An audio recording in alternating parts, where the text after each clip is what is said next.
Nsikana yemwe mukumona pa chithunzi cha video iyi dzina lake ndi Memory Kamange. Kwa amene takhala tikutsatira bwino nkhani pa tsamba la mchezo, ndi mmodzi mwa nsikana yemwe adamveka kwambiri pa tsamba la mchezo maka ndi nkhani imene imafufuzidwa yokhuza kusowa kwake. So nsikana ameneyi kwambiri anadziwika ndi nkhani imene ndakamba kale, nkhani yakusowa. So nsikanayi adasowa mwezi uno pa 11 February, ndipo nkhani yonse ndionera kuti nsikanayo adali ndi vuto lokomoka like khunyu azisachi amati nthawi ina akakhala kupezeka kuti wakomoka. So nkhani yayikulu ndionera kuti nsikanayo atasowa wapezekano atafa, ndipo nkhani yonse yokhuza kusowa kwake idayamba motere.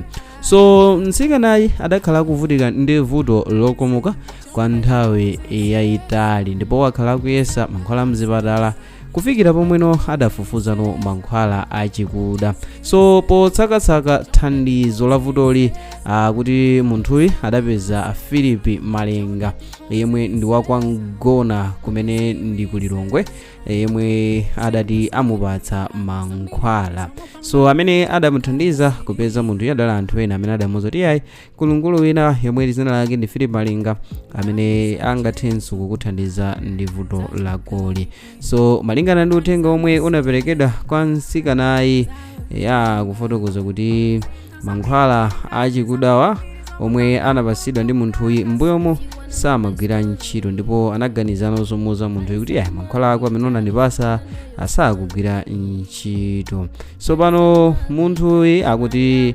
adafotokoza kunena kuti chabwino ubwere ndizakupase mankhwala ena, tikumane malo ena ake kuti ndikupase mankhwala ena omwe angathesere kuti vuto lakoli. So munthuyu poona kuti vutoli anakhala kusautsika nalo kwa nthawi yayitali, adaonano kuti mwina ichi ndi chamwayi kwa ine kunena kuti vutoli lindichokeretu. So adawuyamba ulendo ukakumana ndi mkulu ameneyi amene tamutchula kale kuti ndi Philip Malenga. So adapita kukakumana ndi mkuluyi popeza kuti nsikanayo poganiza kuti ukhoza kukhala mwayi othetseratu vuto lakeli, akuti anapitadi kukakumana ndi mkulu ameneyi Philip Malenga. So atapita kumeneku kukakumana ndi Philip Malenga, mkulu adamuza kuti tipite pa kankhala wangoka ndikuthandize zokhuza vuto lakoli. Ndi akuti njonda imene tayikambayi Philip Malengawa omwe adati amuthandiza munthu yakuti inamukakamiza nsikanayo kuti avule, ngakhale nsikanayo anakanakana. Ndi cholinga chake chimene ankamuuza kuti avule chinali chonena kuti agone naye. So mkazi adakanakana, koma popeza mphamvu zinamuchopera mpaka njonda iyi inakwanisa kumugona nsikanayo mokakamiza. So pano pomwe amachita izi adatsiriza mkuluyu poopa kuti mwina nsikanayo mphamvu zikamubwerera apita kwawo ndipo akhoza kukaulula zochitikazi.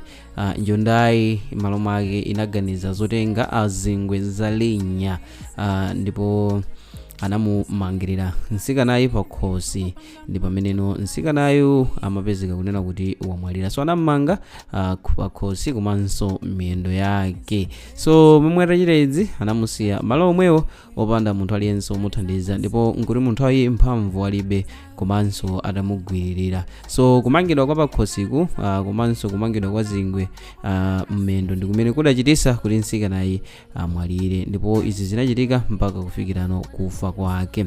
So zimene tafotokozazi ndi zimeneno yemwe oganiziridwa yemwe ndi Philip Malenga ndi zimeneno waulula apolisi atatha kumufinyafinya, chifukwa chona zoti umboni wafulumira kupezeka, chifukwa chona kuti mkuluyi ndi modzi mwa masuspect woyambirira amene adapezedwa chifukwa nsikana imomwe ankapita kukapeza mankhwala adasanzika kuti akakumana ndi mkuluyi, komano chimene chinachitika nchoti nsikana isanabwererenso, ndi pameneno amapezeka atafa. So adapezeka atafa, apolisi kuyamba kusaka kwa kapena kuyamba kafukufuku adayambirano pogwira mkulu amene Philip Malenga yemwe adafotokoza kuti ndi mmodzi mwa anthu amene adamuthandizapo mbuyomo nkhani ya mankhwala, ndipo ataona kuti mankhwala sakutheka adafunanso kuti akapeze mankhwala ena, pamene mkulu amati bwerano ndikupatse mankhwala otheseratu vuto. So zimene takambazi ndizoti mkulu zomwe iye wafotokoza. So sikanayo ndizonena kuti padakali pano wayikidwa m'manda kumene ndi ku area 18 ku Lilongwe, ndipo padakali pano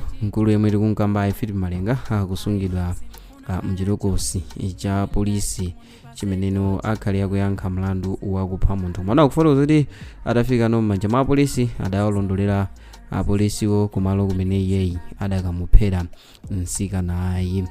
So ndimafuna ndikambe kunena kuti pakatipa zioneka kuti ma cases okhuza kuphana afika pena pake andi zioneka ngati kuti pena pake Malawi tayamba kutayirira moyo wa munthu tasiya kulabada, kozi posachedwa paso ndinakupasirani issue ya Favor Maseya komanso Success Kariati, ana amene ndi achichepere ndithu, mwana mmodzi wina wa zaka 10 wina wa zaka 7, yemwe tidafotokoza kunena kuti nsona onse adapezeka atafa, and issue yake idali yonena kuti anawo zinali zija zoti anachokera ku skulu bwinobwino nkubwera pakhomo mmodzi kupita kukayendera nzake, koma kuti pena amayendera nzakeyo asanaweruke, so adaganiza zobwerera ku nyumba, koma momwe anati ndikupita ano ku nyumba kwawonso sadakafike. So winanso adabwera kuchokera ku skulu, ndi pameneno pamapezeka kuti wina uja amutuma kunsika kuti akagule zina ndi zina, koma no makolonso akudabwa wawoyi sakubweranso. Pamodzi ana awironso ochezera limodzi Favor Maseya komanso Success Kariati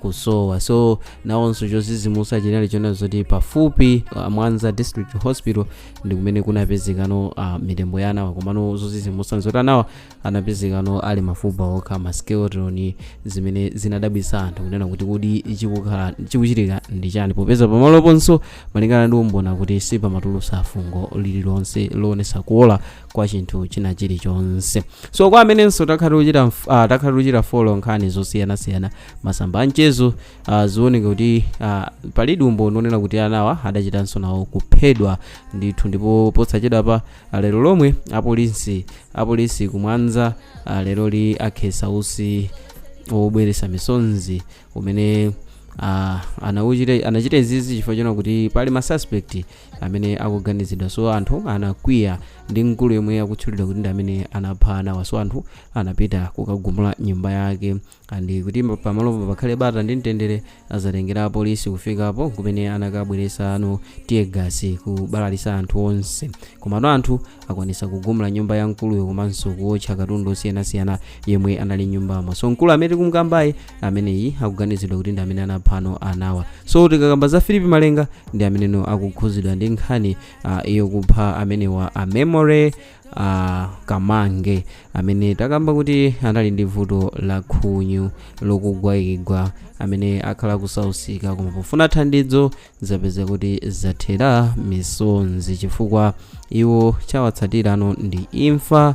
Nthawi yokasaka thandizo la nthenda yawo chimeneno chawatsatira ndi imfa. Mkuluyi chimene amafuna kwa iye kuti kunali kuti amugone, komano chifukwa chomugonera munthu ndi chani? Client amene wabwera kuzafunsa thandizo kwa iwe ndikupezekanso kumaganiza maganizo oyipa. So mwina ndingopezerapo mwayi kunena kuti kulinso anthu ochuluka amene amatengera advantage pa zimene iwo ali nazo mwachisanzo, kuthekera kumene ali nako kumakhala chipinjo kwa ena, kupatula mbali yokupha, koma enanso amakwanisa kumagwisa ntchito opportunity ya zimene ali nazo kumagonana ndi wana, yensi kumagonananso mwina ndi anthu oti ndiokwati ora ndi mabanja olemekezeka chifukwa cha zimene iwo ali nazo kapena zimene amatha. ndipezerapo mwayi akazi nkumasandusa ma vulnerable munjira ngati zimenezi.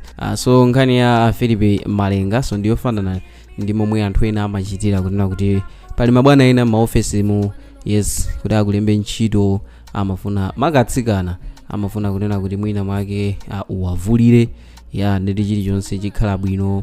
So the same fuel ndimenenso mkuluyi amachita apply kuti yayi ndisana kuthandize I wanna know you inside, ndikuone nawo nkati ndidziwe bwino lomwe zokhuza iwe. So zapezeka kuti pamapeto pa zonse akulowa athera kupha munthuyi in the sense that akufuna abise umboni. Nkhani yayikulu yomuphera munthu idali kubisa umboni, ponena kuti nsikana ayi akadzidzimuka kuzitolera nkuyambanso kuganiza bwino ndeti mkuluyi abwerano pambalambanda kuulusidwa kuti wachita chosayenera. So tchimo lapangisanso kuchita tchimo lina. Ndimenenso nthawi zambiri zimachitikira ukafuna kudefenda chinthu choyipa umagwirisanso chinthu choyipa. So sizingatheke kuti chinthu choyipa chikachitidwe defend. Choyipa chimayenera basi chionekere mwa njira ina iliyonse. So akulu amene wapofuna kudefenda nkhani yakugwiririra kwawo anapeza kuti njira yabwino ndikupha munthuyo, ponena kuti umboni wogonana ndi munthuyo uli ndi yemwe angamuphe. So akapha ndiye kuti nkhani zimene zachitikazo sizibwera poyera, koma malo mwake zathera kumangidwapo. So ndi makamba kunena kuti nthawi zina zake you have to be decisive. Tiziganiza bwino kwambiri, ponena kuti nthawi zina tikamachita zinthu we have to reason. Ndeti akulu amenewa tinene kuti nsomwena ni munthu wokwatira, ndi kuti pamenepopo ndeti chithandizo ndi zisamaliro zonse zimene banja limadalira kuchokera kwa mkulu amene nazonso ndeti ziyima chifukwa mkulu ndeti apapa straight away wakundende.